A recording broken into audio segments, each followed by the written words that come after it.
You open an investing app. Account names, fund names, ticker symbols, charts, and one bright button all compete for attention. It feels like your first job is choosing what to buy. It is not. The buy button is the last decision in a chain of 4. What job this money has, what account holds it, what investment belongs inside, and what routine you can sustain. Reverse that order and investing becomes a guessing game. Follow it, and you can make a first decision without pretending you know the next winner. In this video, we will build that chain, explain the confusing terms as they appear, and run a completely hypothetical 10-year example. No brokerage, no fund, and no guaranteed return. Just a risk-aware workflow. General financial education only. Your goals, cash needs, debts, taxes, benefits, and ability to tolerate loss are personal. Before choosing an investment, write one sentence. This money is for blank, around blank date. That sentence creates a goal and a time horizon. Investor.gov defines a time horizon as the months, years, or decades available to pursue a financial goal. It also explains that a longer horizon may support a different level of volatility than a shorter one. Imagine 2 identical $100 bills. One may be needed for a repair next month. The other may be for a goal decades away. They look identical, but they do not have the same job. Investor.gov describes savings as useful for short-term goals and emergency money. Investing puts money into assets with the expectation of a return over time, but all investments involve risk and markets fluctuate. So write 3 inputs: the purpose, the approximate amount, and the date. If the date is unclear, say that. Uncertainty is information. It may mean the money needs more access and less exposure to loss than a distant goal. Investor.gov's preparedness checklist begins with goals and a plan. It also calls attention to high-interest debt, emergency savings, employer benefits, risk, fees, research, and diversification. That is not a universal command to reach one magic cash balance before investing. There is no emergency fund number in this episode. The right amount depends on your situation. The check is functional. If a routine repair or income interruption arrives, would you have to sell a volatile investment at a bad time or create expensive debt? Then inspect expensive debt using the actual statement and terms. Investor.gov specifically tells beginners to address high-interest debt because the avoided interest is not dependent on a market return. This is also where an available employer match deserves attention. Verify the plan rather than assuming its eligibility, formula, vesting, fees, and investment menu. The goal is not perfection before beginning. It is to prevent the investing plan from collapsing at the first ordinary surprise. Once the runway is credible, you can choose the container. Picture a labeled box. The label may describe a workplace retirement account, an individual retirement account, or a regular brokerage account. The investments are the contents placed inside. Investor.gov says a brokerage account can be used to buy and sell products such as stocks, bonds, mutual funds, and exchange-traded funds. The IRS describes a 401k as an account funded through a plan, with the employee often choosing investments from the options offered. That is the key distinction. The account answers, where is the money held, what rules apply, and what choices are available. The investment answers, what owns the risk and what can rise or fall. Opening an account and transferring cash does not necessarily mean that cash has been invested, and choosing an account does not finish the investment decision. Account rules, eligibility, taxes, withdrawals, services, and fees can differ. Check current official guidance and the actual documents. One beginner safety check. Brokerage applications may ask about cash versus margin. Investor.gov explains that margin means borrowing from the brokerage, paying interest, and accepting the possibility of larger losses. This general workflow does not require borrowed money. Confirm the account type you intend to open. Now, the box is clear. What belongs inside? Start with asset allocation, the division among broad asset classes such as stocks, bonds, and cash. Investor.gov says time horizon and risk tolerance help shape that mix. Risk tolerance is not how brave you feel while a chart is green.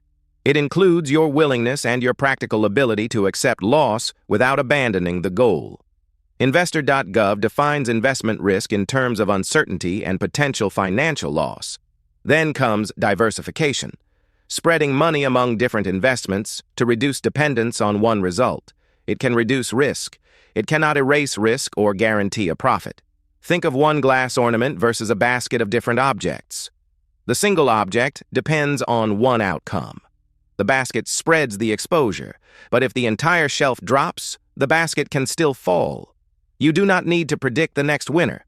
Understand what you own, why it fits the goal, how widely exposure is spread, and what loss could occur. If you cannot explain an investment in plain language, stop before pressing buy. Research is part of the workflow, not evidence that you are behind. For a mutual fund or ETF, the prospectus is a useful label. Investor.gov says it describes the investment's objective, risks, past performance, and expenses. Read those categories in that order. What is the fund trying to do? What does it own? What could make it lose money? Then, inspect the costs.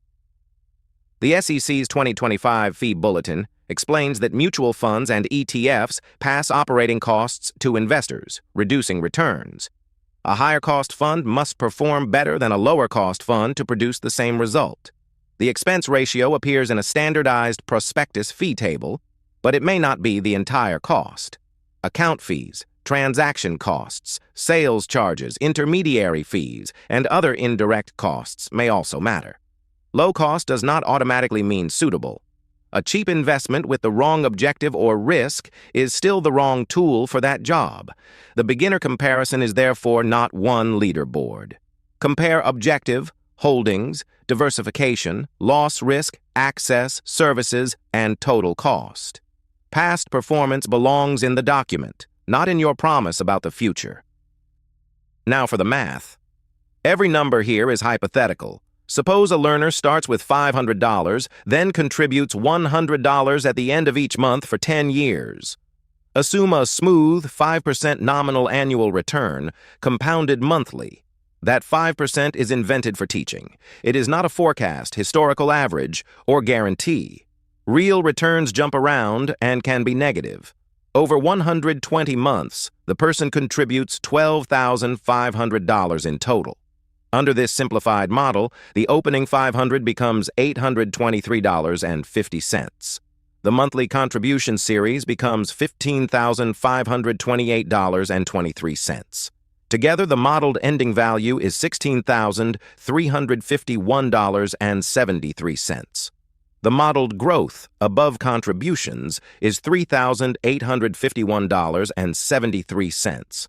Change the return, timing, fees, taxes, or contribution pattern, and the result changes.